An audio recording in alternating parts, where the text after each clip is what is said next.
All right, we find ourselves here in module number 9 for the UDL for Curriculum Design and Evaluation course.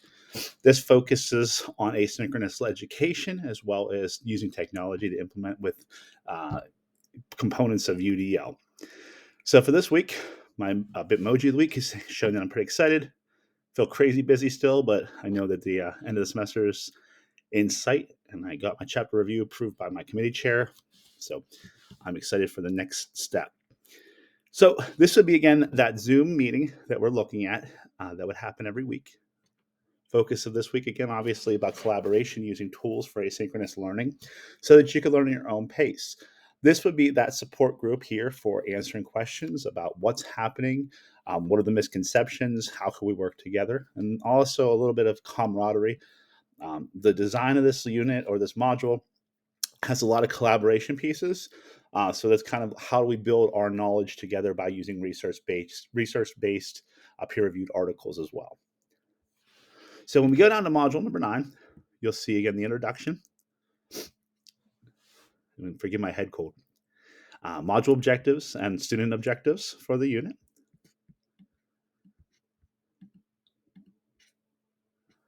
Our hot links, found a couple really good websites about asynchronous learning explained, and also a really good online asynchronous database that we'll use in the assignment portion that gives a lot of resources about how to implement asynchronous learning in your syllabus as you create that. Some scholarly articles here that are incorporated throughout.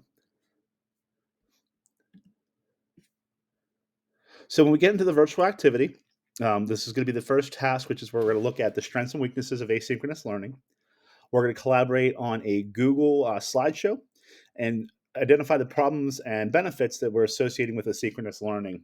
So this is, again, to create a database of collaboration, again, getting students to communicate with one another.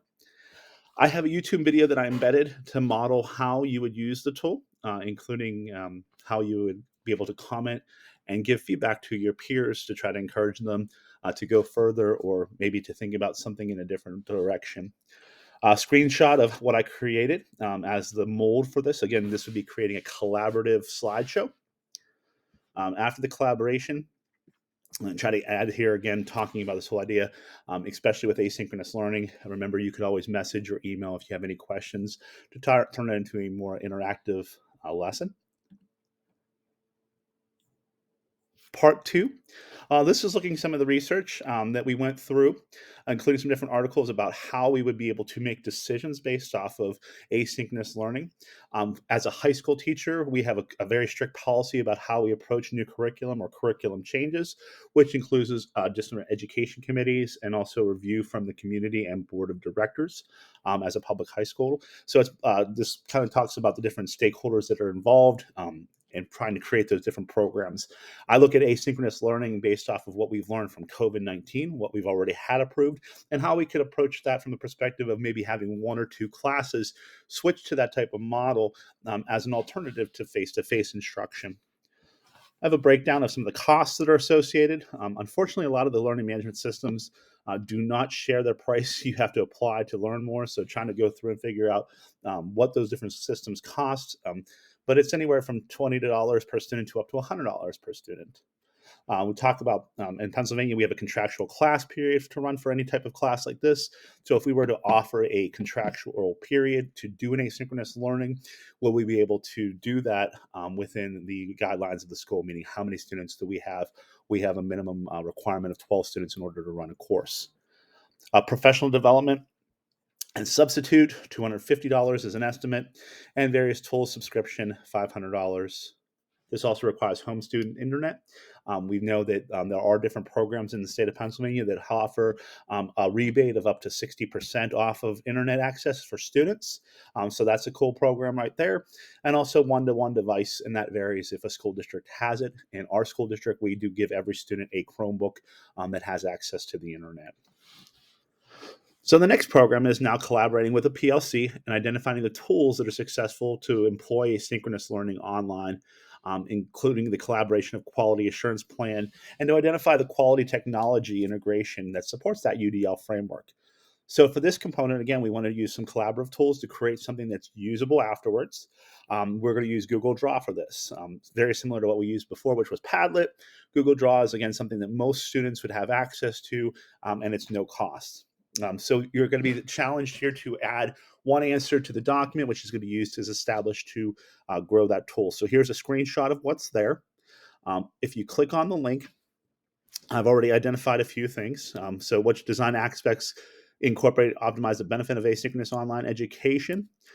Put UDL components help to differentiate the type of assessment that limits cheating. So if we create assessments that gain student knowledge or measure student knowledge, it doesn't have to necessarily be a test or quiz. It could be a different component, something designed based off of the UDL components and framework that we have already established. Also about utilizing technology to interact or connect with the instructor. I pointed out Zoom Meets or Google Meets will help students to gain a sense of belonging in the instruction. Teachers should have a goal of addressing different assessments and components in each module to build confidence in the learners. So how could we use this tool as an interaction tool? If, for instance, Zoom, how can we incorporate that into some peer-to-peer interaction or peer-to-peer discussion or collaborative projects based off the class?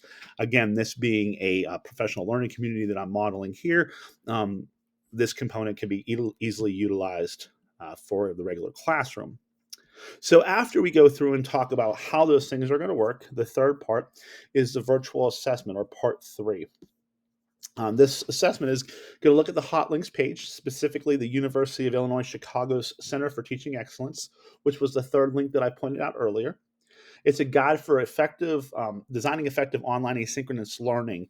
And the challenge or the assignment for this lesson would be for this professional learning community to create a design and flip a classroom from face-to-face to asynchronous and online. They must identify the goals and objectives for planning the UDL and identify the UDL support and technologies that are going to be used to incorporate to this flip to asynchronous learning. We also are going to push to ask to identify the collaboration that can be included in the classroom and what are tools that are being used to be able to collaborate. Now, because this is a professional learning community, this challenge is also going to ask to complete this post and then to post this onto the last discussion board, which is a reflection board. I'm encouraged to plan a digital communication with other students to collaborate. And we have a Zoom meeting, which is here, which is going to help to clear those misconceptions. So this would be a time where we'd be able to have a conversation. Hey, I see you have this posted here. What do you think about using this tool? Perhaps the good discussion can be something like, I used Padlet last week, but I'm using Google Draw this week. What are the other different programs that could support learning or being able to measure learning outcomes based off of what we are instructing? Again, that's there. And then finally, the reflection, which would be this module assessment. You were challenged to create a plan for a week-long asynchronous learning unit. Please post your plan here and provide feedback and suggestions for your 2 PLCs. This is about basically creating a draft to get then feedback from the other students in the professional learning community. What UDL components were used are you able to address during the week of instruction? What technology did you incorporate to support the unit's goal and follow the UDL principles? And what are some of the challenges that you encountered? Obviously, that's been a continuous question that I've had through everything, especially in this professional learning community. What are some of the challenges so that if I'm struggling at something and you're struggling at something, maybe there's some misconceptions that we can identify and come back together to discuss. In this reflection, they could create a professional or original response and respond to their classmates. They can integrate videos, infographics, and suggestions for edits. Of course, that supports the UDL modeling that we're trying to do here.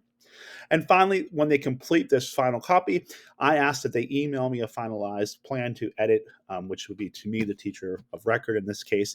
And that would be, again, to create that whole idea of that relationship between the teacher and the student.